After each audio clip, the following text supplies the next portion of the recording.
Bismillahirrahmanirrahim. Alhamdulillahi wassalatu wassalamu ala rasulillah wa ala alihi wa ashabihi wa man tabi'ahum bi ihsanin ila yaumiddin wa ba'd.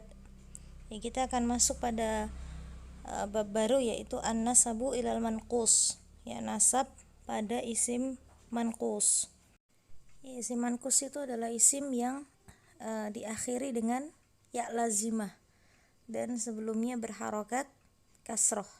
Di sini ada 3 bagian contoh yang disebutkan dalam kitab. Contoh pada bagian yang pertama adalah kata yang ya lazimahnya itu berada di urutan ketiga. Di situ ada as-sodi, al-ami, dan asyaji. Jadi itu di tulisan yang ada di kitab tuh seharusnya dikasih titik 2 karena itu ya, bukan alif bengkok. As-sodi, al-ami, asyaji. Jadi 3 kata ini ya berada di urutan ketiga. Kemudian di kelompok yang kedua, ini ya-nya berada di urutan keempat. Ada 3 kata di situ, ad-da'i, ar-rami, as-sami. Nah, dan yang terakhir di urutan yang di kelompok yang ketiga, ini ya-nya berada di urutan ke-5.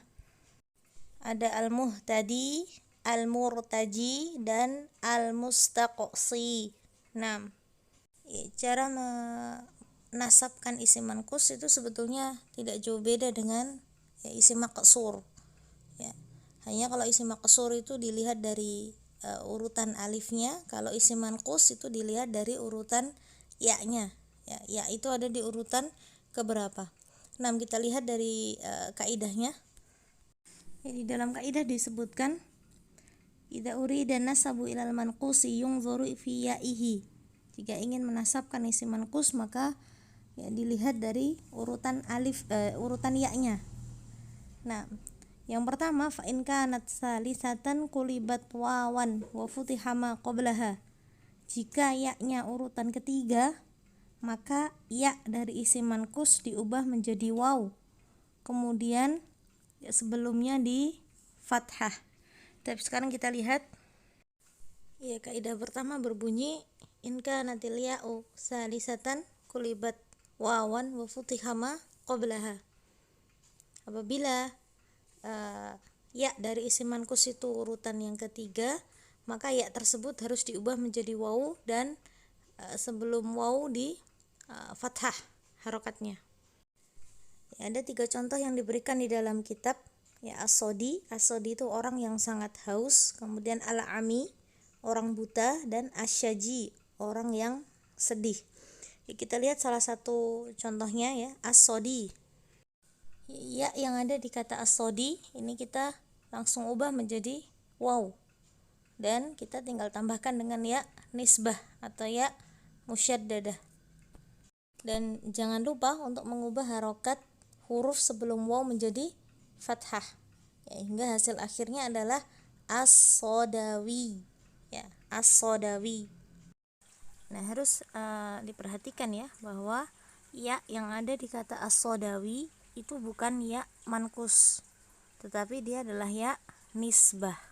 Nah, karena perbedaannya adalah kalau ya manqus itu dia senantiasa sukun bentuk asalnya, tetapi kalau ya nisbah itu adalah bertasdid.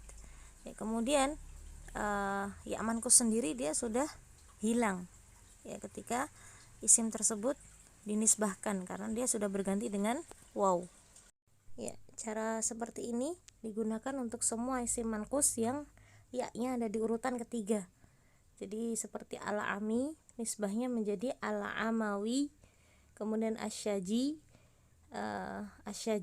nisbahnya menjadi asyajawi. Nah, sekarang kita masuk ke kaidah yang berikutnya in kanatil ya'u rabi'atan jaza hadfuha au qalbuha wawan ma'a fathi ma qablaha. Apabila ya dari isim manqus itu ada di urutan keempat, maka boleh 2 bentuk nanti. Yang pertama ya-nya boleh dibuang, atau yang kedua ya-nya diubah menjadi wawu dan sebelum wawu ini di fathah. Tapi kita lihat di contoh di kitab itu ada ad-da'i. Nah, ad-da'i. Ya, ya pada kata ad-da'i ini urutan ke-4. Maka ada dua bentuk. Bentuk yang pertama yaknya ya mankus ya. Ya mankusnya dibuang. Ya. Ya mankusnya dibuang. Kemudian setelah dibuang ya kita tambahkan di akhirnya ya nisbah. Jadi dari kata ad-da'i menjadi ad-da'iyu. Ya. Kalau dilihat bentuknya itu seakan-akan sama, nggak ada perubahan, tapi padahal ya bedanya kalau yang dikata ad-da'i itu yaknya ya mankus, jadi ya asalnya dia, ya aslinya dia. Tapi ketika dinisbahkan menjadi ad-da'iyu, yaknya jadi musyaddadah, jadi tasdid. Ya ini yaknya bukan ya mankus lagi karena ya mankusnya sudah dibuang. Ya, yang ad-da'iyu itu yaknya adalah ya nisbah. Nah, sekarang bentuk yang kedua adalah ya dengan mengubah ya mankus menjadi waw. Ya, mengubah ya mankus menjadi waw. Jadi dari kata ad-da'i ya mankusnya diubah jadi waw. Setelah diubah jadi waw kemudian baru ditambah ya nisbah di akhirnya. Ya, menjadi ad-da'awiyyu. Ya, jangan lupa sebelum waw selalu dia fathah. Jadi ainnya yang tadinya kasrah menjadi fathah, menjadi ad-da'awiyyu. Begitu ya. Jadi bentuk nisbah dari ad-da'i bisa ad-da'iyyu boleh atau ad-da'awiyyu. Itu juga boleh. Begitu juga untuk kata ar-rami menjadi ar-ramiyyu dan ar-ramawiyyu. Nah, sekarang sudah tahu ya dari kata romawi, yaitu dari asal katanya adalah isim mankus ar-rami. Nah, kemudian as-sami ini bisa menjadi as-samiyyu menjadi as-samawiyyu. Nah, jadi bentuknya ada dua bentuk nisbah. Ya, sekarang kita masuk ke kaidah yang terakhir dalam pembahasan ini, kaidah yang ketiga, yaitu in kanatil ya'u khamisatan aw sadisatan wajib hadfuha. Apabila ya dari isim mankus itu urutan ke-5 maupun ke-6, maka ya tersebut wajib dibuang. Di sini ada 3 kata ya sebagai contoh. Yang pertama adalah al-muhtadi. Al-muhtadi itu artinya ya orang yang mendapatkan petunjuk. Ya, nisbahnya menjadi al-muhtadiyu. Jadi ya mankusnya dibuang, kemudian ya ditambahkan padanya ya nisbah. Yang berikutnya ada al-murtaji, ya orang yang berharap, menjadi al-murtajiyu. Dan yang terakhir adalah al-mustaqsi, orang yang menyelidiki. Nah, menjadi al-mustaqsiyu. Jadi ya-nya wajib dibuang. Nah, ya mankusnya dibuang dan kemudian digantikan ya atau ditambahkan padanya ya musyaddadah, yaitu ya nisbah. Oke, maka selesailah pembahasan nisbah untuk isim mankus. Ya, kesimpulannya nisbah untuk isim mankus itu dilihat dari urutan ya-nya. Ya. Apabila ya-nya urutan ke-3 maka diubah menjadi waw.